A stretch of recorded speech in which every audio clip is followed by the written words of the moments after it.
آؤ سیکھیں بھلائی کی باتیں،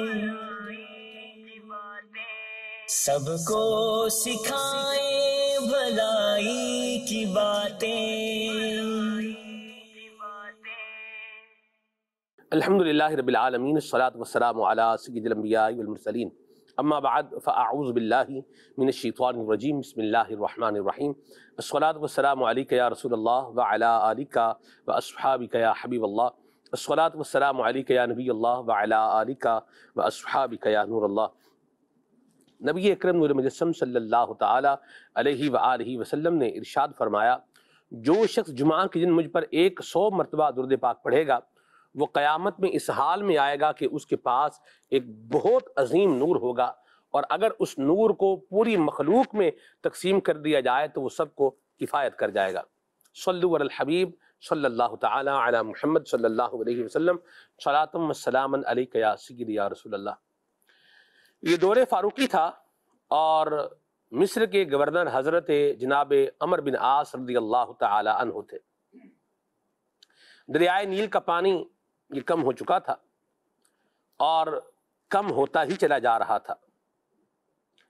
جناب عمر بن عاص رضی اللہ تعالیٰ عنہ کو بتایا گیا کہ یہاں کی رسم ہے کہ جب دریائے نیل خشک ہو جاتا ہے تو اس دریا کو دوبارہ سے بھرنے کے لیے یا اس میں پانی آ جائے، ہمارے یہاں ایک رسم ہے جس کو ہم ادا کرتے ہیں، اور پھر دریا کا پانی چل پڑتا ہے۔ رسم کیا ہے کہ ایک نوجوان جو ہے وہ لڑکی کو بنا کر سوار کر بھین چڑھایا جاتا ہے، اور یوں دریا میں اس کو پھینکا جاتا ہے، اور یوں پھر دریا کا پانی جاری ہو جاتا ہے۔ جناب عمر بن عاص رضی اللہ تعالی عنہ نے امیر المؤمنین حضرت سیدنا فاروق اعظم رضی اللہ تعالی عنہ کو یہ خبر بھیجی، اور ان لوگوں کو یہ کام کرنے سے منع کر دیا کہ یوں نہیں کیا جائے گا۔ حضرت فاروق اعظم رضی اللہ تعالی عنہ نے ایک رکا دریائے نیل کے نام لکھا اور فرمایا کہ اس کو دریائے نیل میں ڈال دیا جائے۔ فاروق اعظم رضی اللہ تعالی عنہ نے اس میں جو لکھا اس کا مضمون یہ تھا کہ اے دریا، اگر تو اللہ کے حکم سے چلتا ہے تو جاری ہو جا، ورنہ ہمیں تیری پانی کی ضرورت نہیں ہے۔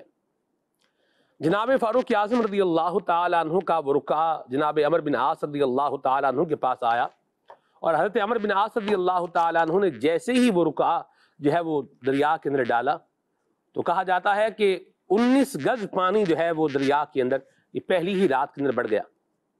تو یوں حضرت سیدنا فاروق اعظم رضی اللہ تعالی عنہ نے زمانہ جاہلیت سے چلنے والی ایک بیہودہ اور ایک غیر شرعی رسم کا خاتمہ کیا۔ میرے پیارے اسلامی بھائیوں، اگر ہم اپنے معاملات پر غور کریں اور اپنا جو ہمارا حساب ہے اس کا اگر ہم جائزہ لیں، اپنی تقریبات کو دیکھیں اور اپنے مختلف زندگی گزارنے کے جو انداز ہیں ان کو اگر دیکھیں تو اس میں ہمارے یہاں مختلف قسم کی رسمیں جو ہیں یہ پائی جاتی ہیں۔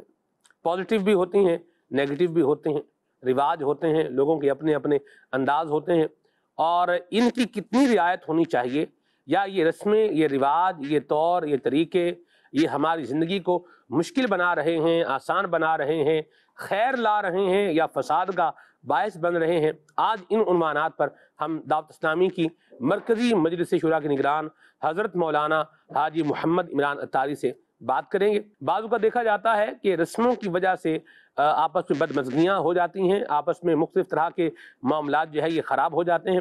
صحیح رسم و رواج کی پیروی کہاں تک ہونی چاہیے اور کس حد تک ہونی چاہیے؟ الحمدللہ رب العالمین والصلاة والسلام علی خاتم النبیین۔ رسم و رواج کا ہمارے معاشرے میں ہونا اس حد تک ہی ہونا ہے جہاں تک ہمیں اسلام و دین و شریعت نے اجازت دی ہے۔ جس چیز کے کرنے کی اجازت دی ہے وہ کرنا چاہیے، اور جس چیز سے روکا ہے اسے رک جانا چاہیے۔ صحیح، اس کے لیے تو باقاعدہ ایسا علم حاصل کرنا پڑے گا۔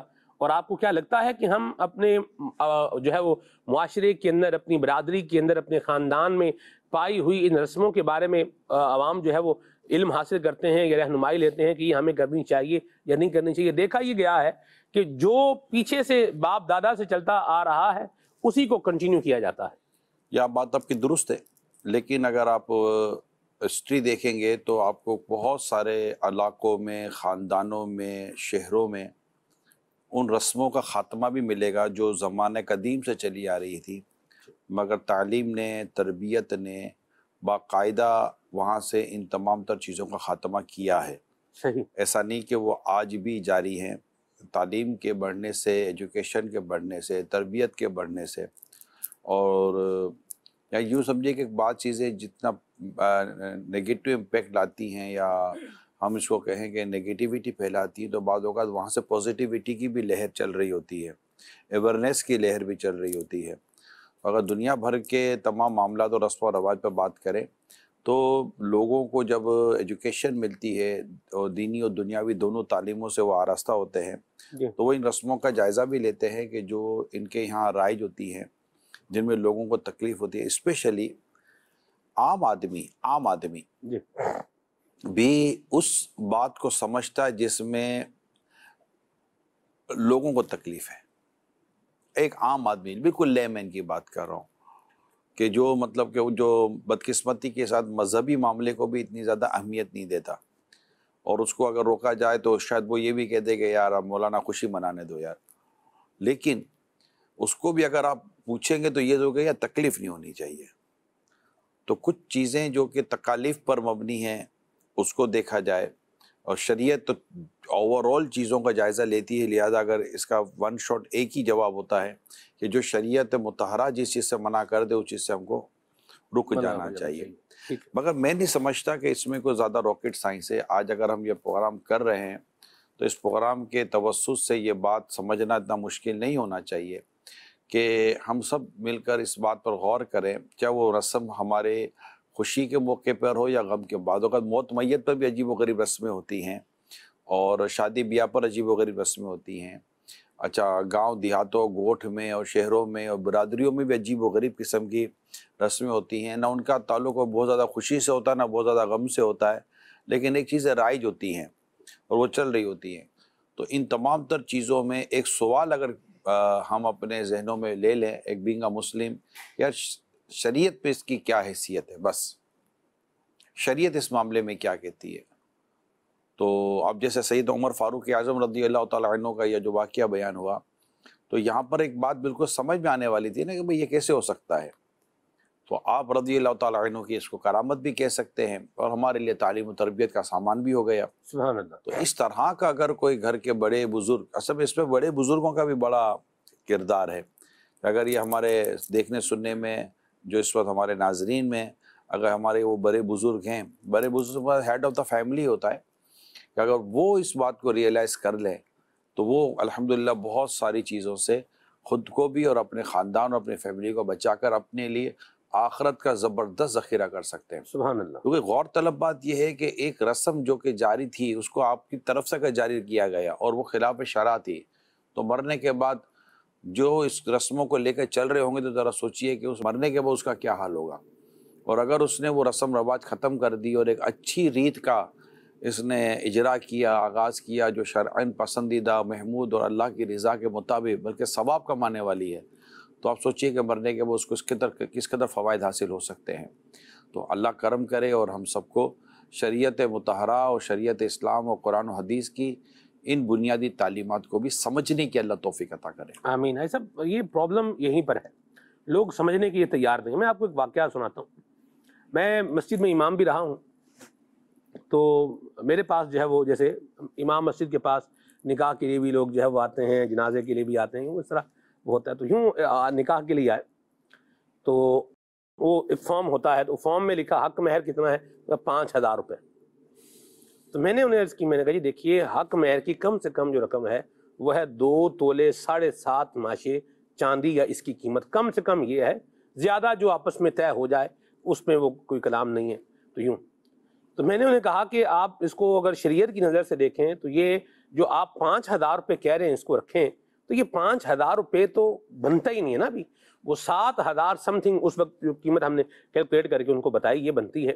تو وہ بضد تھے اس بات پر کہ بھئی ہمارا یہی رواج ہے، ہماری برادری میں یہی لکھا جاتا ہے، ہم نے یہی لکھنا ہے۔ تو میں نے انہیں کہا، میں نے کہا دیکھیے بات یہ ہے کہ کوئی الجھنے کی یا یوں بولیں کہ جھگڑا کرنے کا بنانے اس کو ضرورت نہیں ہے۔ وہ جو آپ کے بڑے ہیں نا ان سے آپ میری بات کرا دیں۔ ان کو انہوں نے فون جو ہے وہ ملایا، آگے جو ہے نا وہ کوئی ان کے وہ جو تھے ان کے بولنے سے اندازہ ہو رہا تھا کہ ان کے منہ میں دانت نہیں ہے، بعض اوقات جس کے منہ میں دانت نہیں ہوتے اس کی گفتگو سن کے آپ کو اندازہ ہو جاتا ہے۔ تو انہوں نے جو ہے وہ کہا کہ جی 5000 روپیہ ہی لکھوانا ہے ہم نے۔ تو میں نے کہا حضور میری بات سنیں، آپ جو آپ نے کام دین اسلام کا شریعت کے مطابق کرنا ہے اس کے مطابق یہ نہیں بنتا، آپ اس کو تھوڑا مہربانی فرمائیں، یوں اس کو جو ہم سمجھیں۔ بہرحال مختصر بات یہ ہے کہ وہ لوگ جو ہے وہ جو 2 تولے 7.5 ماشی چاندی کی قیمت پر آخر کار یعنی تگو دو کرنے کے باوجود تیار تو ہو گئے، یہ اللہ کا شکر ہے۔ لیکن آپ دیکھیں کہ اتنی بحث کرنی پڑتی ہے، 2-2.5 ہزار کا مسئلہ تھا۔ ہاں جی، تو یہ اس پر رہنمائی فرمائیں کہ یہ آخر کیوں لوگ سمجھنے کے لیے تیار نہیں؟ کوئی باپ داداؤں والا معاملہ ہے کہ ہمارے باپ داداؤں سے ایسا ہو رہا ہے، یہی چلتا آ رہا ہے۔ ہاں جی، اور یہ چیزیں تو ظاہر ہے کہ اگر غلط چل رہا ہے تو اس کی دلیل، کبھی بھی غلط چیز دلیل نہیں بنتی، یہ یاد کر لو بس آپ، چاہے وہ باپ داداؤں سے چل رہی ہو یا نسل در نسل چل رہی ہو یا بھلے وہ کرنٹ رائج کی گئی ہو، مسٹیک جسٹیفائی نہیں کی جاتی۔ غلطی ہے تو غلطی ہمیشہ ختم کی جاتی ہے، غلطی کو کنٹینیو نہیں کیا جاتا۔ اب وہ چیز غلط ہے یا نہیں ہے، بات وہیں آئے گی ایک چیز کا معیار کیا ہے۔ جس کو ایک جیسا ملک میں رہتے ہیں تو ایک ملک کا کانسٹیٹیوشن ہوتا ہے کہ بھائی کیا کر سکتے ہیں کیا نہیں کر سکتے۔ آپ ملک کا کانسٹیٹیوشن پڑھتے ہیں، اب لا پڑھتے ہیں کہ یار اس کی پرمیشن ہے، اس کی پرمیشن نہیں ہے۔ اگر آپ اپنی مرضی چلائیں گے تو پھر ملک کا قانون بھی آپ کو پکڑتا ہے نا۔ تو کوئی ایک معیار تو کہیں نہ کہیں بنا ہوا ہے۔ اگر آپ کسی ایسوسیشن میں ہیں تو آپ اس کے لاس پڑھتے ہیں، ایون کہ آپ کہیں پر کوئی ایگریمنٹ کرتے ہیں تو اس کے لاس پڑھتے ہیں، ٹرمس اینڈ کنڈیشنز ہوتی ہیں جس کو آپ مطلب کہ بریک نہیں کر سکتے۔ آپ بریک کریں گے تو یہ ایک بعض اوقات ایک کرمنل مطلب کہ ایکٹیویٹی بن جاتی ہے اور آپ کے خلاف کوئی کارروائی ہو سکتی ہے، رائٹ؟ اتنا تو آپ سمجھتے ہیں نا۔ اب قرآن کہتا ہے اے ایمان والو اسلام میں پورے کے پورے داخل ہو جاؤ، اور ایک وہ قرآن کریم کی آیت ہے نا، یہ حبیب یعنی نبی پاک صلی اللہ علیہ وسلم جو تمہیں دیں وہ لے لو اور جس چیز سے روکے اسے رک جاؤ۔ اب یہ جو 2 باتیں میں نے قرآن سے آپ کو بیان کی ہیں، اب قرآن بھی اگر آپ کا میرا معیار نہیں ہے تو پھر کیا؟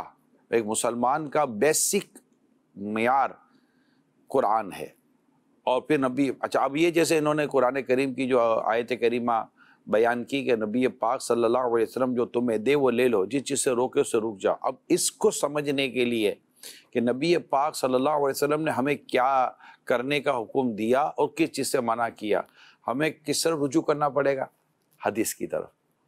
پھر حدیثوں کو دیکھیں گے، نبی پاک صلی اللہ علیہ وسلم کی سیرت مبارکہ کو دیکھیں گے کہ آقا صلی اللہ علیہ وسلم نے کس چیز سے روکا اور کس چیز سے نہیں روکا۔ کیونکہ جب اس وقت کی اگر ہم بات کرتے ہیں تو اس وقت کے معاشرے میں بھی ایک سے ایک، اب جیسے کہ اگر آپ طریقہ کار رائج ہونے کی بات کریں تو زندہ بیٹیوں کو زمین میں دفن کر دینا، کنویں میں پھینک دینا، یہ وہاں کا ایک طریقہ کار بنا ہوا تھا۔ بیٹیاں پیدا ہوتی تو اس کو مار دیتے تھے۔ نبی پاک صلی اللہ علیہ وسلم نے اس کو بدلا، اس کو باقی نہیں رکھا۔ غلاموں کے ساتھ جو سلوک ہوا کرتا تھا، غلاموں کے ساتھ جو معاملہ تھا، نبی پاک صلی اللہ علیہ وسلم نے اس کو بدلا، اس کو باقی نہیں رکھا۔ ایون کہ اگر کوئی غلط نام بھی میرے آقا کی بارگاہ میں بیان ہو جاتا نا کہ یہ نام کے معنی غلط ہیں، تو آقا صلی اللہ علیہ وسلم وہ نام بدل دیتے تھے۔ رسم و رواج تو بڑی دور کی بات کر دی آپ نے۔ تو جو چیز غلط ہے نا اس کو باقی نہیں رکھا جائے گا۔ یہ تو ہو گئی ایک بات جس کو آپ سب سمجھ جائیں گے، ہاں غلط کیوں باقی رکھا جائے گا۔ اب وہ چیز غلط ہے یا نہیں، اس کا فیصلہ کون کرے گا؟ اس کا فیصلہ قرآن و حدیث سے ہوگا، شریعت مطہرہ اس کا فیصلہ کرے گی۔ کہ بعض اوقات میں مثال دیتا ہوں، چلے شادی بیاہ کے موقع پر ایک رسم ہمارے ہوتے اپٹن۔ اب اپٹن کی ایک رسم ہمارے یہاں مشہور ہے، پر لڑکے کو بھی اپٹن لگائی جاتی ہے، لڑکی کو بھی اپٹن لگایا۔ اپٹن لگانا فی نفسی ہی بنیادی طور پر غلط نہیں ہے، ٹھیک ہے، اچھا ہے، خوشبو بھی دیتی ہے، جلد کو نرم بھی کرتی ہے۔ مفتی احمد یار خان نعیمی علیہ رحمان نے کہا ہے کہ یہ اس رسم میں کوئی مطلب اس اپٹن لگانے میں کوئی مسئلہ نہیں ہے، رائٹ؟ اپٹن کی حد تک تو ٹھیک ہے، آپ بولے یار رسم اپٹن ہے، اپٹن کی ایک رسم ہے ہمارے یہاں، بھائی اپٹن لگائی جائے گی۔ اب اپٹن تو ہو گیا، اب اپٹن میں ہوا کیا کہ اب لڑکا کو جب اپٹن لگائی جائے گی تو غیر محرم لڑکیاں اور طرح طرح کی بے شرمی بے حیائی کا ماحول بنایا جائے گا۔ لڑکی کو جو اپٹن لگائی جائے گی طرح طرح کی بے پردگی بے شرمی بے حیائی کا ماحول بنایا جائے گا۔ اب ایک رسم جو فی نفسی ہی بنیادی طور پر وہ خلاف شرع نہ تھی، لیکن اس کے اندر جتنی خلاف شرع چیز آ گئی تو اب اپٹن کی رسم ختم کرنے کا ہمیں کوئی بات نہیں کرے گا، ہمیں کہے گا یار اس میں سے یہ چیزیں ختم کرو. یعنی اگر ناک پر مکھی بیٹھے گی تو اب ناک تو نہیں نہ کاٹیں گے، مکھی اڑائیں گے نا.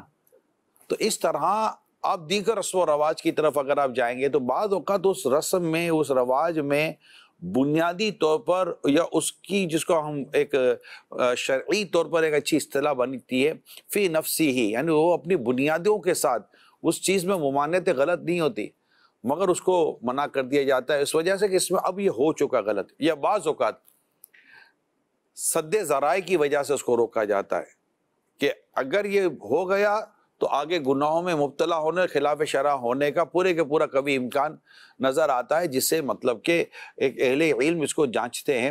اور یہ بھی بات سمجھنا مشکل نہیں ہے. بعض اوقات بیٹے کو آپ سمجھاتے، بیٹا کہتا ابو اس میں حرج کیا ہے، آپ کا ایکسپیرینس چیزیں سے بتاتی ہے کہ آج تمہیں حرج نہیں لگتا بیٹا، آگے جا کر تمہیں یہ تکلیف دے دے گی. بھائی سگریٹ کے 2 کش لگانے سے بندے کو کینسر ہونے کی کبھی سنی نہیں ہے، لیکن چونکہ یہ کینسر کر دیتی ہے، وہ یہ جان لے لیتی ہے، تو آپ اس کو منع کرتے ہیں کہ مت پیو تمہاری جان لے لے گی.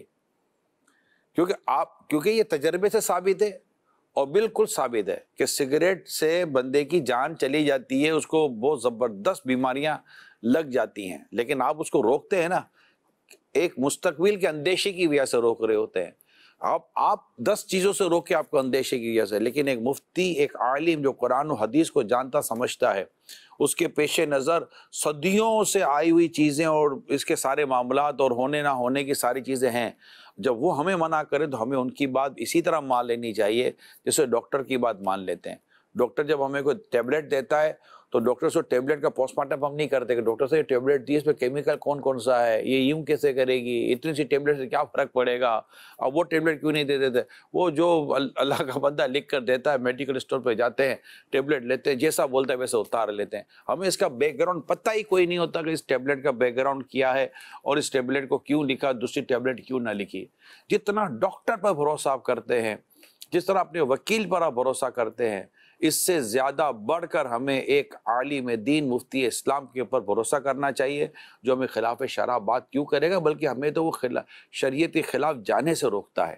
اگر یہ معیار بن جاتا ہے جو میں ابھی آپ کو درخواست کر رہا ہوں، یہ معیار بن جاتا ہے تو گھر میں، محلے میں، علاقے میں، برادریوں میں موجود سینکڑوں قسم کی غلط رسم و رواج کو ختم کرنے میں کوئی دقت نہیں ہوگی، کسی کو کوئی دقت نہیں ہوگی انشاءاللہ. جب آپ سامنے قرآن و حدیث کی بات رکھیں گے، کون نادان آپ سے الجھے گا یار. بھئی یہ بات ہے. ماشاءاللہ. کالز ہیں ہمارے پاس، چلیں شامل کرتے ہیں. جی مبشر طاری اسلام آباد سے. نگران شورا کی برگاہ میں سوال ہے کہ اگر کوئی اسلام بھائی اپنی شادی پہ بلا وجہ کے ایونٹس، مثلا دودھ پلائی کی رسم، مہندی کی رسم، تو اس میں نامحرم عورتیں اس کے سامنے کھڑی ہوتی ہیں یا وہ مہندی لگاتی ہیں، تو اس کا ان مواقعوں سے منع کرنا، ان ایونٹ سے منع کرنا کہ یہ ایونٹ وہ اٹینڈ نہیں کرے گا، تو اس کا منع کرنا کیسا؟ اور پھر گھر والے اگر فورس کریں اس کو کہ نہیں یہ کرنا پڑے گا، یہ تو رواج ہوتا ہے، تو اس وجہ سے آپ کیا مدنی پھول ارشاد فرمائیں گے؟ دیکھیے، اللہ اور اس کے رسول کے جہاں فرما برداری ہے وہاں تو فرما برداری ہے، جہاں اللہ اور اس کے رسول کی نافرمانی ہوتی ہے وہاں کسی کی بات نہیں مانی جاتی. یہ شریعت کا ایک اصول اپنے پیش نظر رکھے. تو اب جہاں آپ دیکھتے ہیں کہ وہ اللہ اور اس کے رسول کی نافرمانی ہو رہی ہے وہاں منع کر دیں گے، آپ کو بھی لڑنے کی ضرورت نہیں ہے. لیکن اب آپ کو رزسٹ تو آئے گی نا، نہیں تو میں آنا پڑے گا. تم نہیں آؤ گے تو یہ نہیں ہوگا، تم نہیں آؤ گے نہیں بھائی تو میں نہیں آؤں گا، نہیں آ سکتا. مجھے اللہ اس کے رسول نے منع کیا، میں کیسے آ سکتا ہوں؟ میں مسلمان ہوں، مجھے تو بات ماننی ہے. وہ تو تم نہیں مانتے تھے، چلو ٹھیک ہے وہ بھی ماننا شروع کر دیں گے، لیکن جو مانتے اس کو تو ماننے دے بھائی. تو یہ تو بات درست نہیں ہے. اور مہندی کی جہاں بات کی نا تو یاد رکھیے مرد کو مہندی لگانا ناجائز ہے. اب مردوں نے مہندی لگانی شروع کر دی ہے. یہ ہاتھوں کو مہندی سے رنگنا ہے نا، یہ عورتوں کا کام ہے، مردوں کا کام نہیں ہے. ایون کہ نابالغ چھوٹے بچوں کو، لڑکوں کو بھی اگر مہندی ماں باپ میں یا والدہ نے کسی نے لگائی تو چھوٹے بچہ تو نابالغ، اس کو گناہ نہیں ہوگا، لیکن مہندی لگانے والا گناہ گار ہوگا. مرد کو مہندی لگانا جائز نہیں ہے. اور اب رہی نامحرم عورتوں کی جھرمٹ، اب مجھے بتائیں ایک شریف، اچھا میں آپ کو ایک مثال، وہ زیادہ آگے جانے سے بجائے ایک ایسا ماحول بنا ہوا ہے، ایک ایسا ماحول بنا ہوا ہے کہ جہاں پر لڑکے کو اس طرح کی حرکتیں یا لڑکی کی طرح کی حرکتیں کی جا رہی ہے. غیر محرم لڑکے اور لڑکیاں جمع ہیں، خوب ہلا گلا اور موسیقی بھی بج رہی ہے، رائٹ. ایسے میں ایک مذہبی آدمی، ماشاءاللہ ایک مٹھی داڑھی، سر پر امامہ، مدن اور ایک دینی ماحول والا آدمی وہاں پہنچ جاتا ہے. آپ کیا خیال ہے آپ کا ذہن میں کیا آئے گا؟ چاہے لڑکیاں ہوں یا لڑکے ہوں، ایک ذہن میں فرسٹ آپ کو جو خیال آئے گا نا وہی آئے گا، ارے مولانا صاحب آ گئے، مولانا صاحب کو یہاں آنا نہیں چاہیے تھا. کیوں نہیں آنا چاہیے تھا مولانا صاحب کو بھائی؟ کیوں نہیں آنا چاہیے تھا؟ آپ ایسا کون سا غلط کام کر رہے ہیں کہ مولانا کو یہاں نہیں آنا چاہیے تھا؟ یعنی آپ فطری طور پر سمجھ رہے ہیں کہ یار اس نیک آدمی کا یہاں کام نہیں ہے، کیونکہ یہاں کام نیکی والا نہیں ہو رہا، گناہ والا ہو رہا ہے. یہ آپ کی اپنی تھاٹ ہے. اب جو قانون اسلام، جو قانون شریعت اس داڑھی ٹوپی امامے والے پر لاگو ہوتا ہے، کیا وہ قانون شریعت ہر مسلمان پر لاگو نہیں ہوتا کہ وہ اس کو چاہے تو وہ بچتے؟ تو ایسا، یہ میں نے صرف آپ کو چوٹ کرنے کے لیے کہا ہے کہ آپ مانتے ہیں کہ یار یہاں ان کو نہیں ہونا چاہیے تھا. اور مطلب جیسے میں 2-3 دفعہ کہہ چکا ہوں سلمان بھائی جی، موقع ہے تو ایک بار پھر کہہ دیتا ہوں. میری فیملی کو یاد ہوگا اگر وہ سن رہے ہوں گے تو، میرے گھر میں ایک دعوت نامہ آیا. اب دعوت نامے بھی ہے نا اتنے موٹے موٹے آ رہے ہیں نا، ایک رات تو دوسری رات تو تیسری رات تو فلاں نائٹ تو فلاں نائٹ تو فلاں نائٹ، تو یہ نائٹوں کی نائٹیں لگا رہے ہیں. تو اب اس میں عجیب و غریب نائٹیں تھیں. تو ڈھولکی کی نائٹ الگ ہو گئی، تو ڈانڈیا الگ ہو گیا، تو غزل الگ ہو گئی، اور پھر میوزیکل الگ ہو گئی. پتہ نہیں کیا تماشا مچایا ہوا ہے.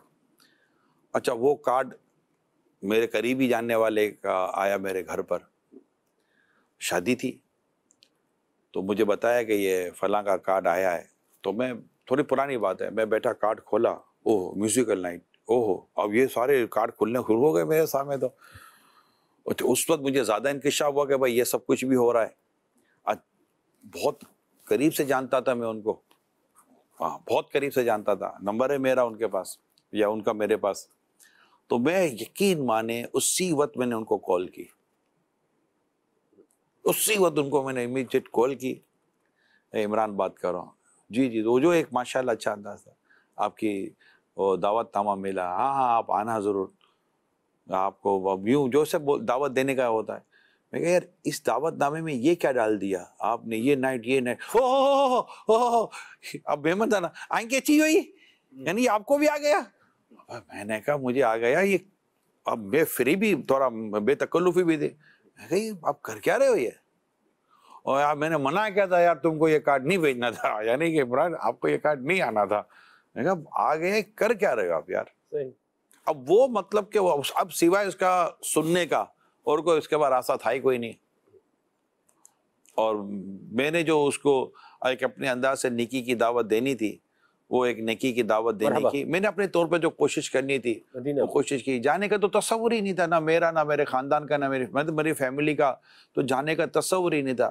بعض اوقات لوگ بلاتے ہیں کہ بولے وہ ہو رہا ہوگا، آپ تھوڑی اس میں شامل ہونا، آپ کے کونے میں بیٹھ جانا. ارے بھائی کونے میں بیٹھنا کیا ہوتا ہے؟ جہاں اللہ اس کے رسول کی نافرمانی ہو رہی ہے وہاں کونے میں بیٹھو کہ درمیان میں بیٹھو کہ کہیں بھی بیٹھو، وہاں جانے کی ضرورت ہی نہیں ہے. مرحبا. اور ویسے بھی میں اب جو ہمارے اس طرح کے جو مذہبی طور پہ اسلامی بھائی اسلامی بہنیں ہیں، میری ان سے درخواست ہے کہ کسی آپ نہ جایا کریں. آپ کے جانے سے ایک تو ویسے وہاں جانے کی اجازت کے ایک الگ مسائل ہیں، دوسرا یہ کہ آپ پر تہمت لگتی ہے، تہمت کی جگہوں سے دور رہو.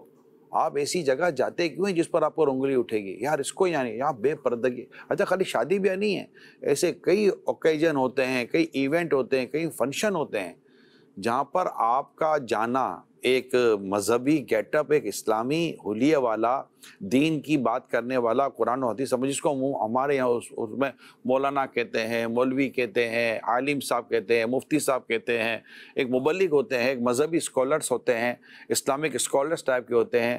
اس میں مطلب کیا میل کیا فیمیل، میں سب کو میچ کر رہا ہوں. آپ دیکھیے کہ آپ کا کہاں جانا درست ہے، کہاں جانا درست نہیں ہے. آپ سب ایسا مجھے کیوں لگتا ہے، میں آپ کو بات اگر آپ کی اجازت پوری کر دوں، یہ جو آپ کا منصب ہے نا، میں چلے ایک عوام کو تو سمجھانا اپنی، یہ جو آپ کا منصب ہے نا، یہ جو آپ کا ریلیجیس اسٹیٹس ہے، رائٹ، فیمیل اینڈ میل دونوں کو میں کہہ رہا ہوں، جو آپ کا اللہ نے ایک ریلیجیس اسٹیٹس بنایا ہے، رائٹ اور رانگ، یہ ایک پوسٹ ہے، یہ ایک کیا ہے؟ پوسٹ ہے. اس پوسٹ کی ایک کاسٹ ہے. وداؤٹ کاسٹ آپ پوسٹ پر کیسے رہیں گے؟ اگر آپ کو اللہ نے کوئی مقام، کوئی مرتبہ، کوئی منصب دیا ہے تو آپ اس کی کاسٹ پیمنٹ کرنی پڑے گی، اور یہ اس کی کاسٹ پرائز کے ساتھ نہیں ہے، اس کی کاسٹ آپ کی سیکریفائسز کے ساتھ ہے. اس کی سب سے بڑی کاسٹ آپ کا سیکریفائسز ہے. یہ یاد رکھیے گا، آپ کو قربانی دینا ہے، نفس اور خواہشات کو قربان کرنا ہوتا ہے کہ، اور آپ کو یہ پتا ہونا چاہیے کہ یہ صرف ایونٹ نہیں، اس جگہ پر، اس ہوٹل پہ بیٹھنا، اس چوک پر بیٹھنا، ان لوگوں میں بیٹھنا، ان کے ساتھ نظر آنا، وہاں چلے جانا، یہ سب کر لینا، یار یہ مجھے زیب نہیں دیتا. اور آپ کو اگر نہیں سمجھ آتی تو آپ 4 سمجھدار لوگوں سے جو خوف خدا والے سے پوچھ لو، یار کیا خیال ہے میں جانا چاہے؟ بولے یار یہ، اچھا آپ ان سے پوچھو گے اور وہ واقعی حساس اور سینسیٹیو اور سمجھدار ہوئے نا، وہ آپ کو پتہ منع نہیں کریں گے، وہ صرف سیدھا کہیں گے ارے بھائی یہ کوئی پوچھنے کی بات ہے کہ تم کو جانا چاہیے نہیں جانا چاہیے، عقل میں آنے والی بات ہے یار، کامن سینس ہے اس کو. اب کامن سینس لکھے ہوئے نہیں ہوتے، کامن سینس ہر جگہ پر الگ الگ اس کی یوٹیلائزیشن ہوتی ہے. اب جس پہ کامن سینس ہی نہیں ہے اب اس سے میں کیا بات کروں گا. لیکن اللہ پاک نے اگر آپ کو کوئی ایسا مقام مرتبہ دیا ہے، آپ دیکھیں جب آپ کو بات کرتے ہو لوگ کہتے ہیں یار آپ کو یہ بات نہیں کرنی چاہیے تھی، آپ کو غصہ بھی آ جائے تو لوگ کہتے ہیں کم از کم آپ کو تو ٹھنڈا ہونا چاہیے تھا یار. تو آپ اخلاق کی بات کریں، کردار کی بات کریں، سیرت کی بات کریں، اور نتیجہ یہ ہو کہ آپ کا جب آپ پر وقت آئے تو لوگ آپ ہی کو اس کے اگینسٹ پائیں، تو ڈیفینیٹلی ایک کوسچن ریز ہوتا ہے، ایک بات کھڑی ہو جاتی ہے کہ یار یہ کیا کر رہے ہیں. آپ کو ہی اگر لوگ اجنبی عورتوں کے ساتھ، بے پردہ عورتوں کے ساتھ اگر آپ کو لوگ دیکھیں گے تو سوال تو کھڑا کریں گے نا کہ بھئی اس کی شریعت و دین میں کہاں اجازت ملی ہے، تو کیا جواب دیں گے ہم. تو ہمیں اسپیشلی جو ہم لوگ ہوتے ہیں، ہماری ایک ذمہ داری ہوتی ہے ایک مذہبی، اس کے لیے کوئی بڑا عہدہ ہونا ضروری نہیں ہوتا. اللہ اور رسول کے دین کی دعوت دینے کے لیے جو داعی الی الخیر کے منصب پر بھی اللہ پاک جس کو فائز فرما دیتا ہے، وہ یہ بھی ایک بہت بڑی پوسٹ ہوتی ہے اور اس کی ایک کاسٹ ہوتی ہے. تو ہمیشہ یاد رکھیں. اچھا اس کے علاوہ آپ دیکھیے سلمان بھائی، تو میں نے ریلیجیس پوائنٹ آف ویو بات کی، لیکن اگر دنیاوی پوائنٹ آف ویو بات کریں تو بعض عہدوں کو باقاعدہ ان کی ایس او پیز ہوتی ہیں، کچھ ایسے عہدے ہوتے ہیں، کچھ ایسے ڈیزگنیشن ہوتے ہیں، ان کی ایس او پیز ہوتی ہیں کہ سر آپ وہاں نہیں جا سکتے، سر آپ ان سے نہیں مل سکتے، سر اس وقت آپ یہاں نظر نہیں آ سکتے، سر دس ناٹ فار یو. یہ باقاعدہ ایس او پیز ہوتی ہیں، اور باقاعدہ اتنی اہم پوسٹ پر آتے وقت ان کی ایک فنیشنگ کلاس ہوتی ہے. یہ ٹرم ہے، ان کی فنیشنگ کلاس ہوتی ہے، یعنی اس پوسٹ پر آنے والے پرسنالٹی کو، سیلیبریٹی کو فنش کیا جاتا ہے، یعنی اس کو سنوارا جاتا ہے اور اس کو بتایا جاتا ہے کہ sir this is for you and this is not for you. یہ ساری چیزیں جو میں نے ایک ریلیجیس پوائنٹ آف بیان کی، یہ دنیا بھر میں مختلف اسٹیٹس کے ساتھ یہ چیزیں لگی ہوئی ہیں، اور وہ لوگ اس کو فالو کرتے ہو، جب نہیں کرتے تو اپنا نقصان خود ہی کرتے ہیں. اور اللہ کی طرف سے اگر کوئی نعمت ملی ہے تو تم جس نعمت کی قدر نہیں کرتے تم سے وہ نعمت چھین لی جاتی ہے. صحیح. تو اللہ پاک ہم سب کو اس جو ابھی جو میں نے بات کی ہے اس کو اللہ پاک ہمیں سمجھنے کی توفیق عطا فرمائے. آمین. ناراض مت ہوئیے گا، میں نے کسی پرٹیکولر کسی کا نام لے کر نہیں کہا، مگر ناراض مت ہوئیے گا. آپ دیکھ لیجئے گا اگر بات میں آپ کو لگتا ہے کہ میں نے غلط بات کی ہے تو آپ میری اصلاح کریں انشاءاللہ تعالی. اگر میری غلطی ہوئی، رب نے چاہا تو مجھے آپ غلطی قبول کرتا ہوا پائیں گے. الحمدللہ میں جس کا غلام ہوں، میں جس کا مرید ہوں، الحمدللہ اس نے مجھے یہی سکھایا ہے کہ غلطی ہو تو مان لینا. میں نے صرف بولا جس کا غلام ہوں، مرید ہوں، ان کو ہمارے اسلام نے سوئچ کر دیا کہ یہ اس کا مرید ہے. الحمدللہ میرے پیر نے ہم کو یہی سکھایا ہے کہ غلط فہمی ہو تو دور کر دو، غلطی ہو تو تسلیم کر لو. مرحبا، کیا بات ہے. ایسے مجھے یوں لگتا ہے کہ اگر ہم خود سے اپنا ایک، جیسے بھائی جان یہ کہہ رہے تھے گھر والے فورس کرتے ہیں، اگر ہم اپنا سٹینڈرڈ بنا لیں نا تو گھر والے بھی جو ہے نا وہ اپوز نہیں کرتے، فورس نہیں کرتے، فورس کرتے ہیں. میری شادی ہوئی تھی، مجھے فورس ہوا تھا کسی چیز کا، یعنی میری شادی ہوئی تھی 93 میں. جی 91 میں دعوت اسلامی میں آیا تھا، اور 93 میں میری شادی ہوئی ہے. یعنی میں 1.5-2 سال ہی ہوئے ہوں گے مجھے دعوت اسلامی میں آئے ہوئے. لیکن امیل سنت کے بیانات اور اجتماع اور ایک ذہن تو بن گیا تھا نا. اور میری شادی تھی، اور شادی میرے گھر میں مطلب کہ ایک ایسا تو دعوت اسلامی والا تو ماحول نہیں تھا، میں ہی آیا تھا ابھی تو اس طرح جیسا آیا تھا. تو میری شادی پر بھی مجھے کئی چیزوں کا کہا گیا کہ یہ کرنا ہے، یہ کرنا ہے، یہ کرنا ہے، یہ کرنا ہے. اور باقاعدہ بعض جگہوں پہ تھوڑی سی ناراضگی اور فورس جیسا معاملہ بھی ہوا. لیکن اب شادی میری تھی، آپ ڈٹے رہے ماشاءاللہ. شادی میری تھی، کرنا کیا تھا. میں نہیں آؤں گا تو پھر کھائے گا پیے گا پھر کہاں سے ہوگا. مرحبا. تو اگر میں ہی رک گیا جی ہاں جی تو تھوڑا سا رجسٹ ہو گئی، جی تھوڑی سی ناراضگی ہو گئی، تھوڑی منانے والا صورت ہو گئی. مجھے بھی پتا تھا اتنا اچھا ایونٹ ناراضگی کے ساتھ تو نہیں نہ گزارنے دوں گا میں بھی. لیکن الحمدللہ اگر آپ کھڑے ہیں تو اللہ پاک آپ کے مددگار پیدا کر دے. مرحبا سبحان اللہ. لیکن صاحب آج آپ کو کوئی نہیں یہ کام بولے گا، نہ کوئی آپ کو فورس کرے. اب نہیں نہ آپ کے دیکھیں آپ نے ایک معیار بنایا نا. بعض اوقات بندے کو یہ بنانا پڑتا ہے، جب بندہ بنا لیتا ہے تو پھر وہ منزل آ جاتی ہے. لیکن وہ جو ابتدان بات ہے، آپ کی بات بہت زبردست بات ہے، لوگوں کے لیے ایک مشعل راہ بھی ہے کہ بعض چیزوں پر بندے کو سٹینڈ لے لینا چاہیے طریقے سلیقے کے ساتھ. تو اور اللہ کی نافرمانی والا کام تو نہیں کرنا چاہیے، تو حرام، اور اللہ اور اس کے رسول کی نافرمانی ہے تو رک جائے. جی. اور اگر چلو ٹھیک ہے اب آپ کے مزاج کے مطابق نہیں ہے لیکن شریعت نے اجازت دے دی ہے تو پھر اس پر بندہ کمپرومائز کر سکتا ہے. ٹھیک ہو گیا. مرحبا. کال لیتے ہیں. حضرت ہمارے یہاں رائج یہ ہے کہ ہمارے دلہن کے کپڑے جو ہوتے ہیں 60 سے 70 ہزار روپے کے ایک صرف جوڑا بنتا ہے، اور ڈھیر سارے جوڑے اور باقی ضروریات یہ ہمارے سے سوال کی جاتی ہے کہ یہ تمام چیزیں آپ کو دینے ہیں. تو بہت تو دشواری ہوتی ہے، ہم یہ ساری چیزیں افورڈ نہیں کر سکتے جس کی وجہ سے بہت دیر ہو جاتا ہے. 70-80 ہزار تو حضور کو مڈل کلاس کی بیچاری بیٹی کا جوڑا ہوتا ہوگا. امیر اور کھاتے پیتے لوگوں کے دلہن کے جوڑے تو میری معلومات کے مطابق تو لاکھوں لاکھ روپے کے ہیں، بلکہ 20-25 لاکھ روپے کے ہیں. وہ بھی 7-8 مہینے پہلے آرڈر دو تو پھر جناب وہ جوڑا بن کے ملتا ہے. اور جو بالکل عام سے نہیں افورڈ کر سکتے وہ پھر دلہن کا جوڑا کرائے پر لے لیتے ہیں. کرائے پر بھی ملتے ہیں کہ وہ لے لیں، اور کیونکہ ایک ہی دفعہ پہننا ہوتا ہے، بار بار تو پہننا ہوتا نہیں ہے. لیکن جن کو دیا ہے تو وہ فطرہ بھلے پورا دیں کہ نہ دیں، مطلب مہنگا فطرہ دیں یا نہ دیں، لیکن جوڑا دلہن کا مہنگا لینا پڑے گا. 19,000 کا فطرہ دینے میں بیچارے کو مسئلہ ہوتا ہوگا، لیکن شادی کے کپڑے. بلکہ اب تو یہ ہو گیا ہے حضور، آپ تو جس سے کال کیے ماشاءاللہ مجھے لگتا ہے کہ بیچارے تھوڑے یوں ہیں، اور اللہ سب کے لیے آسانیاں پیدا کرے. میری ایک ٹیلر سے بات ہو رہی تھی تو پتہ چلا بھائی اب تو پوری کی پوری وہ جو ڈریس کوڈ ہوتا ہے، اور لاکھوں لاکھ روپے کے تو خالی وہ خاندان رشتہ داروں کے سب کے ایک جیسے جوڑے بنتے ہیں 6-7 راتوں کے. تو بہت شادی مہنگی ہو گئی ہے. برکت والا نکاح وہ ہے جس میں بوجھ کم ہو، یہ حدیث یاد کر لیں.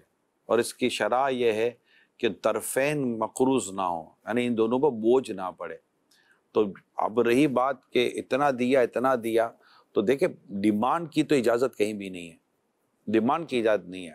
میں اپنے نوجوانوں کو درخواست کروں گا you are not for sale. اپنے آپ کو بیچنے کے لیے مارکیٹ میں نہ لائیں کہ جناب اس کی کوالیفیکیشن اتنی تو اس کا ریٹ یہ ہے. ناراض مت ہونا، چوٹ کر رہا ہوں.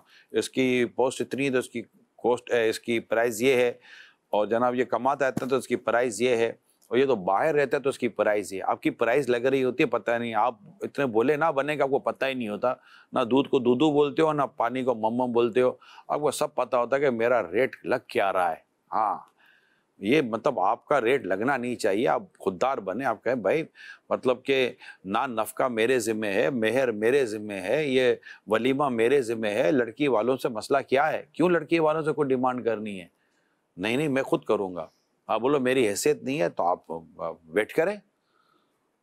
گناہ میں مبتلا ہونے کا ڈر ہے تو روزے رکھیں، اور اپنی رسم و رواج کے خلاف کوئی ایسی بات کریں نا کہ بھئی یہ نہیں ہے. بلکہ گھر کے اندر بھی کیوں ایسا ماحول بننا چاہیے کہ بیٹا شادی نہ کر سکے. جی ہاں، میری خود ایک نوجوان سے بات ہوئی تھی اور میں نے کہا شادی کا، تو کہا کہاں سے شادی کروں یار، میری سیلری 30-35-40 ہزار روپے میری سیلری، اور میری ماں کہتی ہے کہ تیری شادی ہوگی تو مجھے کیا سلوا کر دے گا، بہنوں کو کیا سلوا کر دے گا، بھائیوں کو کیا دے گا، بھابھیوں کو کیا دے گا. اور بولا میں سب کو دوں گا تو میں خود کیا لوں گا. آپ کیوں ایسا کر رہے ہیں اپنے بچوں کے ساتھ؟ یعنی صرف لڑکیوں کا نہیں ہے، میرے نوجوانوں کے بھی مسائل ہیں. مہربانی کریں، ہاتھ جوڑتا ہوں میں ان سب کی طرف سے، ہمارے بچوں کی شادی آسان کر دیں. یہ شادیاں مہنگی نہیں ہیں، ولیمہ بہت 1000 روپے میں ولیمہ ہو سکتا ہے.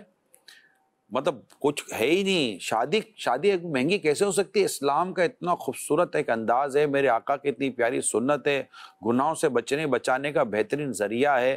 اور آقا فرماتے نکاح کرو, اس سے آدھا دین محفوظ ہو جاتا ہے, اور آدھے کے معاملے میں اللہ سے ڈرو. تو آپ اس شادی کو اتنا مہنگا اور اتنا مطلب کہ وہ کر دیں گے کہ اتنا یوں ہی ہوگا, تو یہ 35-40 ہزار کا نوجوان کیا کرے گا؟ آپ مجھے بتا دیں. اسی طرح جو ایک 35-40 ہزار یا 50-60-70 ہزار روپے کی آمدنی والا باپ ہے, وہ اپنی بیٹی کی شادی کیسے کرے گا جب آپ اتنی ڈیمانڈ کریں گے؟ تو جو باپ کو دینا ہے, کوئی باپ نہیں ہے جو اپنی بیٹی کو نہ دیتا ہو. میں آپ کو یہ بتا رہا ہوں, ہر باپ, نبی پاک صلی اللہ علیہ وسلم نے بھی اپنی شہزادی خاتون جنت بی بی فاطمہ رضی اللہ تعالی عنہا کو امت کی تعلیم کے لیے جو عطا کیا, ورنہ آقا صلی اللہ علیہ وسلم تو کیا نہیں ہے, مطلب دو جہاں کے خزانے دیے ہاتھ میں خدا نے, تیرا کام ہے لٹانا مدنی مدینے والے. لیکن آپ کے بارگاہ میں تو آپ کی شہزادی خادمہ کا لینے آتی ہیں تو بھی آپ انہیں تسبیح عطا فرما دیتے. لیکن ہر باپ اپنی بیٹی کو, آج کے دور کی بات کروں, ہر باپ اپنی بیٹی کو کچھ نہ کچھ دیتا ضرور ہے, ماں کچھ نہ کچھ دیتی ضرور ہے, بلکہ ماں باپ بیٹی کے لیے جوڑتے ہیں کہ شادی ہوگی تو کچھ دینا ہوگا, ہمیں دینا ہوگا, ڈیمانڈ ہویا. تو میں تو یہ عرض کروں گا ڈیمانڈ کلچر ختم کر دیا جائے. اگر اس سوسائٹی میں کوئی بدلاؤ, کوئی تبدیلی لانا چاہتے ہیں, کوئی بہتری لانا چاہتے ہیں, تو ان میں سے ایک سر فہرست یہ ہے, کائنڈلی ڈیمانڈ ختم کر دیں اور شادیوں کو سمپل کر دیں. شادیوں کو سمپل کر دیں, اور فضول اور گناہوں بری جتنی بھی رسم ہیں, رواج ہیں, ایکٹیویٹیز ہیں, ان سب کو مطلب کہ اس کو ختم کروا دیں, کلوز کروا دیں. آپ دیکھیے پھر شادیاں کیسی ہوتی ہیں. میری کتنی بیٹیاں اور بہنیں یہ شادیوں کے انتظار میں 30-30, 35-35, 40-40 سال کی عمریں ہو گئیں, اور ان کی شادیوں کی ایج ہو گئی ہے اور آگے نکل گئی ہیں, مگر شادیاں نہیں ہو رہی. ایک باپ کی 3-3, 4-4 بیٹیاں ہیں, ڈیمانڈ ہی نہیں ختم ہو رہی ہے. بیچاریوں کی عمریں بڑی ہو گئی ہیں, لڑکوں کی عمریں بڑی ہو جاتی ہیں, بیچارے 30-30, 35-35 سال کے میرے اسلامی بھائی ہو جاتے ہیں, ان کی شادیاں نہیں ہو پاتی, کیونکہ باپ بھی بولتا ہے بھائی لڑکی کا کہ اتنا کماتا ہو, اتنا یہ کرتا ہو. بھائی نیکی تقوی پرہیزگاری دیکھو نا. جی کون؟ فضول رسموں کے بغیر ہونے والی شادی کے بارے میں یوں کہا جاتا ہے کہ مزہ نہیں آیا, کوئی ہلا گلا ہی نہیں ہوا. کیوں مزہ نہیں آیا بھیا؟ ہلا گلا نہیں ہوا نا. کیا ہلا گلا کریں بھائی؟ لوگوں کو تنگ کریں, تکلیفیں دیں, ناجائز آتش بازی کریں, ناجائز قسم کی فائرنگیں کریں, کیا کریں بھیا؟ ناجائز قسم کا اچھل کود کریں, کوئی ناچنا گانا کریں, معاذ اللہ. یعنی آپ کا مزہ معاذ اللہ سما معاذ اللہ اللہ کی نافرمانی میں چلا گیا ہے. ذرا سوچی تو صحیح کہ اللہ کی نافرمانی کے کام نہیں ہوئے تو آپ کو بولتے مزہ نہیں آیا. باقی کون سا مطلب کہ شادی میں لوگ رو ہوتے ہاں کر کے رو رہے, بیٹے کی شادی ہو رہی ہے. بھائی آپ کیوں رو رہے ہیں؟ بیٹے کی شادی ہو رہی ہے. بھائی کیوں رہ رہے ہیں؟ آج بیٹے نے نئے کپڑے پہنے ہیں. بھائی کیوں رو رہے ہو؟ آج ہماری دلہن گھر آ رہی ہے اس لیے ہم رو رہے ہیں. کبھی گھر میں ایسا دیکھا ہے ماحول؟ شادی ہو رہی ہے تو لوگ خوش ہوتے ہیں, خوشی منا رہے ہوتے ہیں. اب عید آئے گی تو کیا لوگ خوشیاں ہی منائیں گے نا, گلے ملیں گے, مبارکبادیں دیں گے. اب اس خوشی کے لیے ضروری ہے کہ جناب گانا بھی ہو, تو ناچنا بھی ہو, تو جناب غیر محرم مرد اور عورتوں کا ہو. یعنی آپ نے اپنے مزے کو, معافی چاہتا ہوں برا مت مانیے گا, آپ نے اپنے مزے اور لذت کو اپنے رب کی نافرمانی میں کیوں ڈھونڈا ہوا ہے؟ آپ کو مزہ اللہ کی فرما برداری میں کیوں نہیں آتا؟ آپ کو لذت اللہ اور اس کے رسول کی رضا میں کیوں نہیں آتی؟ یہاں مسئلہ سوسائٹی کا نہیں, آپ کا ہے. کیونکہ سوسائٹی ہم سے بنتی ہے, ہم سوسائٹی سے نہیں بنتے, ہم سے معاشرہ, فرد سے معاشرہ بنتا ہے نا. تو فرد کو چاہیے کہ اپنا علاج کرے اور اپنی چیزوں کو درست کرے, اور جہاں پر اللہ اور اس کے رسول کی نافرمانی ہو رہی ہے وہ کام نہ کرے. موٹی موٹی چیزیں ہیں, غیر محرم مرد اور عورتوں کا اختلاط جو ملنا جلنا ہوتا ہے, اور بے شرمی و بے حیائی ہوتی ہے, تو جوتا چھپائی کی رسم, تو پیسے کی رسم, تو یہ رسم, تو وہ رسم, ہزارہ قسم کی ایسی رسمیں ہوتی ہیں جس میں لڑکے کے دوست اور لڑکی کی دوستیں, اور پھر وہ سارے وہ بھابیاں اور سارے مل جل کر جو حرکتیں کر رہے ہوتے ہیں, پھر بھابی, دیور, جیٹ, کوئی مطلب کہ کوئی لحاظ رہتا ہی نہیں ہے. اور ساس سسر بھی کھڑے ہوئے ہوتے ہیں, اور سب مطلب جو ہو رہا ہوتا ہے یار, مطلب آپ بھی اسی دنیا میں رہتے, میں بھی اسی دنیا میں رہتا ہوں. تو کیا ہو کیا رہا ہے یہ سب کچھ؟ کیا اسلام اس کی اجازت دے گا؟ ہرگز نہیں. اور اب تو شرابیں پی جائیں گی, جوئے کھیلے جائیں گے, معاذ اللہ شادی بیاہ میں نشے کیے جائیں گے. اللہ کی پناہ, اس طرح کی گیدرنگیں بھی بنا دی گئی ہیں. تو اب نہیں، اسلام اس کی اجازت نہیں دے سکتا. اور اس میں تو بہت سارے رسمیں جسے اعلیٰ حضرت فرماتے ہیں حرام، حرام اور حرام، 3 دفعہ حرام کا لفظ استعمال کیا اعلیٰ حضرت نے.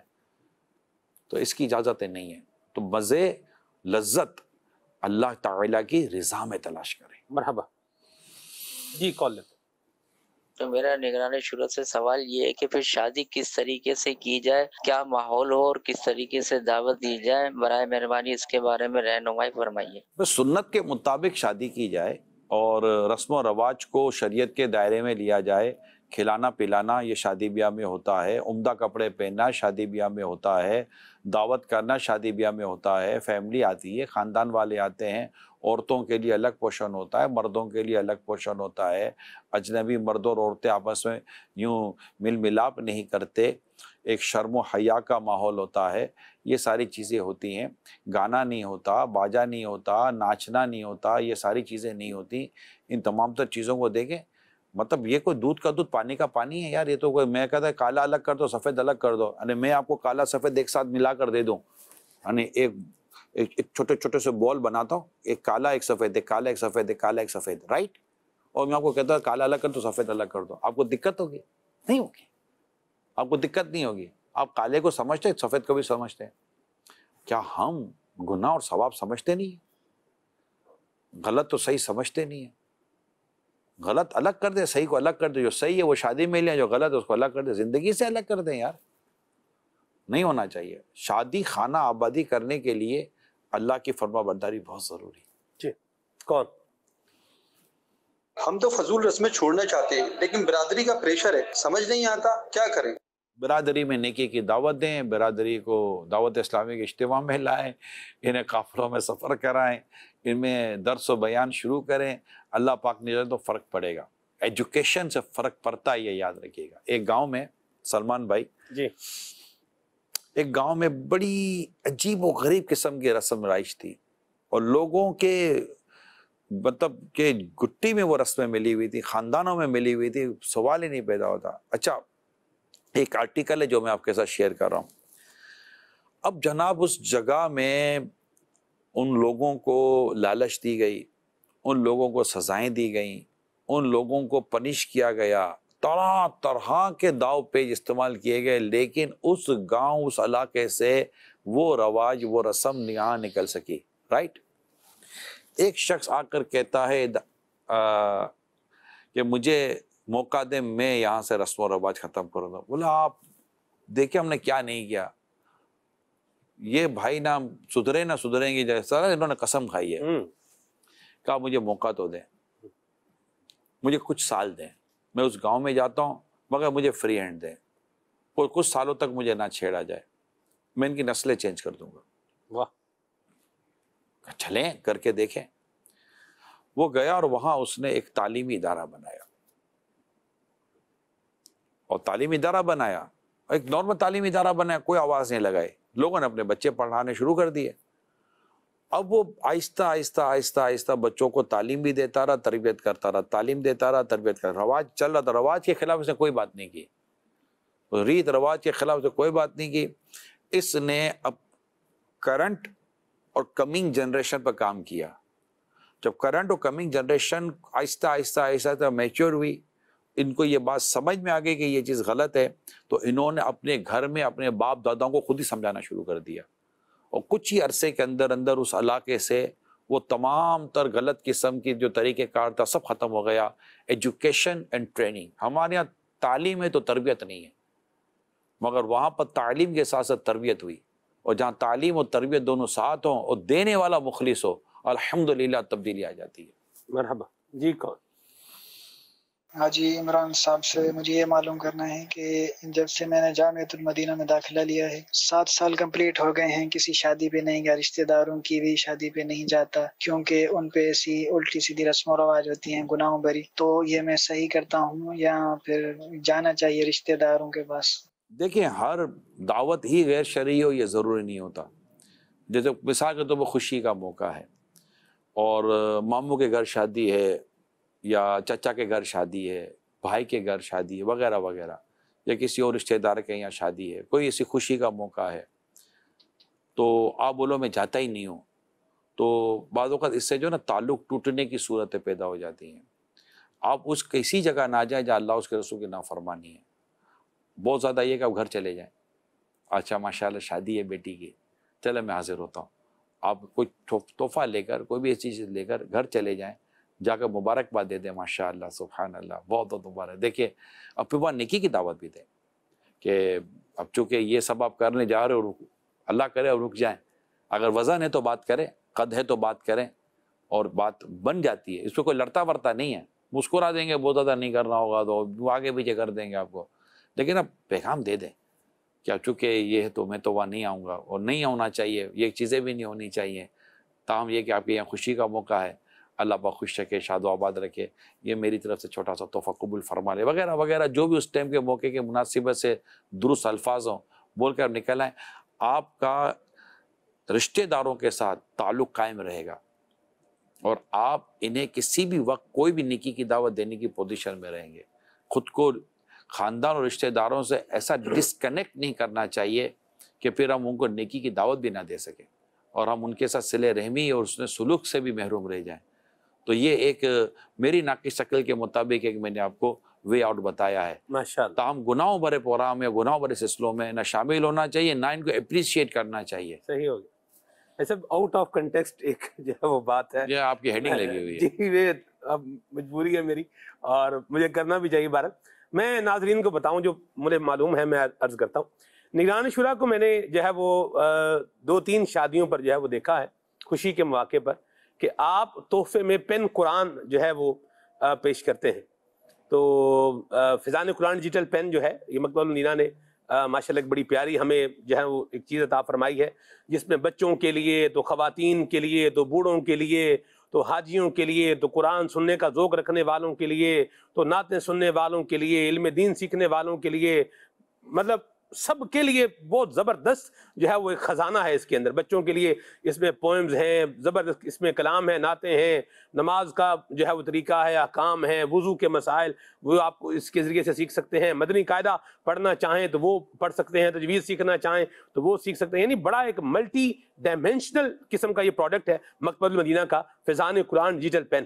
تو یہ آپ مکتبۃ المدینہ سے فون نمبر پہ کال کر کے اس کو ہدیتاً جو ہے وہ طلب کیجئے, منگوائیے گھر پہ, اور اس سے فیض پائیے. آپ یہ کیوں پیش کرتے ہیں؟ میں نے آپ کو ایسے شادیوں میں جو میں نے 2-3 آپ کو دیکھا ہے یہی دیتے دیکھا ہے. اصل میں اس سے فائدہ ہوتا ہے. ایک تو گفٹ تھوڑا ہے کہ اچھا بھی لگتا ہے, اور اب یار 2-4 ہزار روپے کا بندہ مٹھائی کا ڈبہ لے جائے, جی اس سے اچھا ہے بندہ کہ کوئی علم دین کی چیز لے جائے. کیا بات. اتنا بڑا بک کے گلدستہ لے جائے, کسی کام کا نہیں ہوتا, رکھ دیتے ہیں, ضائع ہو جاتا ہے, مطلب سمجھ نہیں کیوں کرتا. سب اس کا صرف اتنا ہی ہوتا ہے جیسے یوں ہے, اس نے آگے سے یوں کرنا ہے, موبائل میں اور اس کے بعد یوں ہے, چلا گیا. وہ کوئی ایسی چیز بندہ دے جو دنیا اور آخرت میں کام آنے والا. قیمت میں اتنا فرق نہیں آتا, لیکن اس کی قدر میں بڑا فرق ہے. سبحان اللہ. تو اس کی مطلب بہت, تو یہ اپروچ کی بات ہوتی ہے.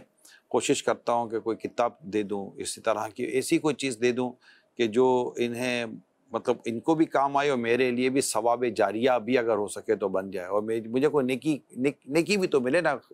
اس طرح کا کرنے کی بھی نیت ہوتی ہے, اور وہ فائدہ دیتی ہے گھر میں. سبحان اللہ. فیضان قرآن ڈیجیٹل پین کے اندر جو قرآن کریم کا نسخہ ہے یہ اتنا پیارا, دیدہ زیب اور زبردست ہے نا کہ اس کو اٹھا کے, اس کو دیکھ کے آپ کا جی چاہے گا کہ میں قرآن کریم کی تلاوت کروں. یعنی اس کو ایسا زبردست بنایا گیا ہے. یہ بہت اچھا ہے. جی اس میں کارڈز ہیں, مطلب آؤٹ اسٹینڈنگ, زندگی گزارنے کے لیے یہ ایک کافی ہے. سبحان اللہ, ماشاء اللہ. جی کال لیتے ہیں.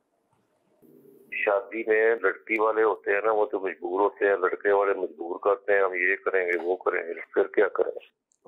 یہ سب دونوں طرف ہو رہا ہے. بعض جگہیں ایسی ہیں علاقے یہ پتہ چلا کہ جہاں لڑکی والے کافی مجبور کرتے ہیں, اور کہیں ایسے کہ جہاں لڑکے والے مجبور کرتے ہیں. دونوں طرف سے مجبوری نہیں ہونی, دونوں طرف سے خوشی اور رضامندی ہونی چاہیے. اور مجبوری کس چیز, یعنی جہاں ایسا ماحول ہے کہ جہاں لڑکیوں کا جو پہلو ہے وہ زیادہ ڈومینیٹ کر رہا ہوتا ہے, تو ان کو چاہیے کہ ایسا بوجھ نہ ڈالیں کہ لڑکے والوں کے لیے تکلیف ہو جائے. اور جہاں پر یہ لڑکوں والا کلچر ڈومینیٹ کرتا ہے, ان کو چاہیے کہ ایسی گفتگو ہی نہ کرے جس سے لڑکی والے پریشان ہو جائیں. اللہ پاک سب کی محبت سلامت رکھے, اتفاق دے. دونوں مطلب کہ ایک ہو رہے ہیں, دونوں خاندان ایک ہو رہے ہیں, تو تو اب اس پہ لین دین کیا بولتا ہے یار؟ پیسہ اور چیزیں لینا دینا کیا بولتا ہے؟ کچھ نہیں ہوتا یار. یہ اس کو خالی ہم لوگوں نے پتہ نہیں کیوں اس کو اتنا سر پر چڑھایا ہوا ہے. اور بس دینے کی باری ہے. بیٹی کو دے، بیٹے کو دے، داماد کو دے، بہو کو دے. خوشی کے 100 موقع آتے ہیں، سب کو دیتے، ان کو بھی دے. تو اس طرح لے کر چلے. لیکن اس تو دیں گے یہ دینا رواج ہے، دیں گے یہ دینا رسم ہے، یہ دیں گے یہ نہیں دیں گے تو یوں ہو جائے گا، یہ نہیں دیں گے یوں ہو جائے گا. یعنی کہ رسموں نے ہم کو باندھ کر رکھا ہوا ہے. اگر رسم ہم نے بنائی ہے تو ہم رسموں کے کیوں پابند بن گئے؟ رسموں نے ہماری زندگی کو کیوں اجاڑ کر رکھ دیا ہے؟ ریت رواج نے ہمیں کیوں پریشانی میں ڈالا ہوا ہے؟ حیثیت ہے یا نہیں ہے، موقع ہے یا نہیں ہے، ماحول ہے یا نہیں ہے. بھائی دینا پڑے گا، برا لگے گا. کیوں برا لگے گا یار؟ لڑکی کو کیوں برا لگے گا؟ لڑکے کو کیوں برا لگے گا؟ یہ برا لگنے کی نہیں ہے یا جگہ نہیں ہے. دیکھیں، حق تلفی کا ایک معیار ہے. اگر خدا نہ خواستہ آپ کی کہیں شرن حق تلفی ہوئی ہے، وہاں بات کرنے کا حق رکھتے ہیں کہ یار یہ ہمارا حق تھا. لیکن جہاں حق ہے ہی کوئی نہیں، حق تلفی جہاں میٹر ہی نہیں کرتی، حق تلفی کا جہاں گزر ہی نہیں ہے، وہاں آپ مطلب کہ اس طرح کا رویہ اختیار کریں گے تو پھر معاشرے کا بنے گا کیا؟ آپ کا کیا یہ حق ہے؟ یعنی عورتیں بعض اوقات حق نہیں ہوتا ان کا جس معاملے میں شور سے الجھتی ہیں. میں اس موضوع کو لے کر چلوں تو اس طرح بہنیں شاید کوئی برا لگ جائے گا، لیکن میں تو شریعت و دین کی بات کر رہا ہوں نا. آپ جس معاملے میں بعض اوقات شور سے الجھتی ہیں، حق نہیں ہے. اگر وہ اپنا شرعی حق ادا کر رہا ہے اور آپ کی کہیں حق تلفی نہیں کر رہا، یقین مانے آپ خوش نصیب ہیں. اور اگر عورت اپنے شوہر کا حق ادا کر رہی ہے اور اپنے حق تلفی میں کہیں خیانت نہیں کر رہی، حق میں کہیں خیانت نہیں کر رہی ہے، یقین مانے میرے اسلام بھائی آپ خوش نصیب ہیں. یقین مانے خوش نصیب ہیں. ورنہ گھروں کے حالات بہت عجیب و غریب ہیں. لہذا شریعت و دین کو سمجھیے اور ایک دوسرے کی پوزیشن کو سمجھیے، اور جو کرنے کے وہ کریں، جو ہے ہی نہیں، جو ایگزسٹ ہی نہیں کرتا شرن، اس کو کیوں ایک دوسرے کے اوپر ہم مسلط کر رہے ہیں؟ مرحبا. اور اگر ہم اس کو منع کر دیتے بھائی ہم یہ نہیں کر سکتے، تو اس میں ناراض ہونے کی بھی کوئی گنجائش رہتی نہیں ہے. صحیح. اللہ پاک ہم سب کو دنیا اور آخرت کی بھلائیاں دے. آمین. اور اس طرح کے ایسے رسم و رواج، ایسے طور طریقے جن میں اللہ اور اس کے رسول کی نافرمانی، اللہ اس سے بچائے. آمین. اور جس میں اللہ اور اس کے رسول کی رضامندی ہے اور مطلب کہ اخلاقاً درست ہیں چیزیں، اللہ پاک بس اس پر ہمیں عمل پیرا رہنا نصیب فرمائے. آمین. ایک مقتۃ المدینہ کا رسالہ ہے اسلامی شادی، یہ ویب سائٹ سے آپ ڈاؤن لوڈ ابھی کر سکتے ہیں. اسلامی شادی، یہ سمجھے کہ یہ تقریباً 14 اسلام اور شادی کے موضوع پر ویڈیو یوٹیوب پر موجود ہوں گے. تو آپ جا کے دیکھیں گے اسلام و شادی، تو انشاءاللہ تعالیٰ یہ اسی کو سمجھے کہ ہمارے المدینہ علمیہ والوں نے اس کی کتاب بنائی ہے اور اس میں بہت کچھ زبردست مواد ڈالا ہے. تو یہ لیں، اس کو پڑھیں اور اسے تقسیم کریں. مرحبا. ماشاءاللہ. ہمارے پاس عوامی رائے ہے اس موضوع کے اوپر، لوگ کیا کہہ رہے ہیں، آئیے ذرا یہ بھی دیکھتے ہیں. سوسائٹی میں ایک امپریشن جائے گا ہمارا، معاشرے میں ایک روب رہے گا کہ بھائی ہم نے شادی کی. 95% شادیوں میں میں نے ناچ گانا ہی دیکھا ہے. نہیں کرو ناراضگی ہو جاتی ہے خاندان میں. شیطان کو ہم خود بلا کے گھر میں لاتے ہیں. مسئلہ صرف یہ ہے نا کہ ہماری سوسائٹی ہر چیز کو آہستہ آہستہ اڈاپٹ کی جا رہی ہے، اور جو بھی چیزیں نہ شریعت میں نہ دنیاوی لحاظ سے بھی صحیح نہیں ہے. وہ رسم جو اسلام سے ٹکرائے میرے خیال میں ان کو فالو نہیں کرنا چاہیے. اگر آپ یہ سوچ لیں گے کہ یار فلانے نے شادی کی تھی، اس نے اتنا بڑا سنگر بلایا تھا اور اتنے بڑے جو ہے وہ نامی گرامی ڈانسر آئے تھے اور انہوں نے ڈانس کیا اور یہ ہوا، اور اس کی مہندی پہ ہم نے پیلے کلر کے کپڑے پہن لیے تھے اور یہ وہ، اگر آپ یہ لوگوں کو دیکھا دیکھی کریں گے تو آپ کبھی اس چیز سے نہیں بچ سکتے. فضول خرچی ہو رہی ہے، اور آج کل دور حاضر کے اندر اور بے روزگاری بہت ہے، لوگوں کے مسائل بہت ہے، اور اس چیز سے جو ہے نا دوسرے جو 3rd% لوگ ہیں ان کے لیے جو ہے نا بہت دشواری کا سبب بن جاتا ہے. ہماری اتنی چادر نہیں ہے جتنا ہم پاؤں پھیلا رہے ہیں، لیکن وہ بس سوسائٹی پریشر اتنا ہے جس کی وجہ سے انسان سوچتا ہے کہ یار ہمیں سوسائٹی کے ساتھ ہی نا معاملہ بٹھانے ہیں. میرے گھر میں اگر میرے بچے کی، میری بیٹی کی یا میرے بیٹے کی شادی ہوگی تو میں یہ فضول رسمیں نہیں کروں گا، چاہے کسی کو اچھا لگے چاہے برا لگے. معاشرے کو ہم خود ہی سیٹ کرتے ہیں نا، معاشرے میں ہم لوگ رہ رہے ہیں، تو یہ ہمارا کام ہے ہم اس کو وہاں پہ ایک اسٹینڈرڈ سیٹ کر دیں کہ بھائی یہ چیزیں ہونی چاہیے، یہ چیزیں نہیں ہونی چاہیے. ماشاءاللہ یہ عوامی جذبات اور ایسے ہی ہیں، اور لوگ اس کو واقعی مطلب جو غیر چیزیں ہیں، مطلب غیر ضروری چیزیں، ان کو لوگ پسند نہیں کرتے. یہ دیکھی بھی آ رہے ہیں، لیکن بعضوں کا مجبور ہو جاتے ہیں، اور اس میں یہ کہ تھوڑی ہمت کرنی پڑتی ہے. ایک اچھے خاصے سرمایہ دار ہیں، میں جانتا ہوں ان کو، اچھے آدمی ہیں، میں کہوں کہ نیک آدمی ہیں. ان کے یہاں شادی ہوئی، وہ چاہتے تو شاید شہر کی سب سے بڑی شادی کروا لیتے، یعنی سب سے مہنگی ترین شادی وہ شاید کروا لیتے شہر کی، انہوں نے نہیں کی، بلکہ انہوں نے مطلب کہ ان ایکسپیکٹڈ، کوئی توقع نہیں، اتنی سمپل شادی کی، اور سمپل شادی کی، اور جو شادی کے پیسے بچے نا وہ انہوں نے مطلب تقسیم کر دیا، سیدوں میں، ساداتوں میں، عام لوگوں میں تقسیم کر دیا، بولا یار ابھی اس میں کیا خرچ کرنا، وہاں تقسیم کر دیے۔ مجھے اتنا پسند آیا ان کا یہ عمل۔ اچھا ان کی نیت بھی تھی، ہو سکتا ہے کہ شاید ہم کو دیکھ کر کوئی اس کو کاپی پیسٹ کرے، کوئی فالو کرے، لیکن اب ایسے فالو کرنے والے بس کتنے رہ گئے۔ تو میں ان کو تو ایڈمائر کرتا ہوں، اپریشیٹ کرتا ہوں، اللہ کرے کہ اس طرح کا کوئی بن جائے ہمارا بھی طور طریقہ۔ اجازت دیجیے، صلو علی الحبیب صلی اللہ علیہ محمد۔ آؤ سیکھیں بھلائی کی باتیں، سب کو سکھائیں بھلائی کی باتیں۔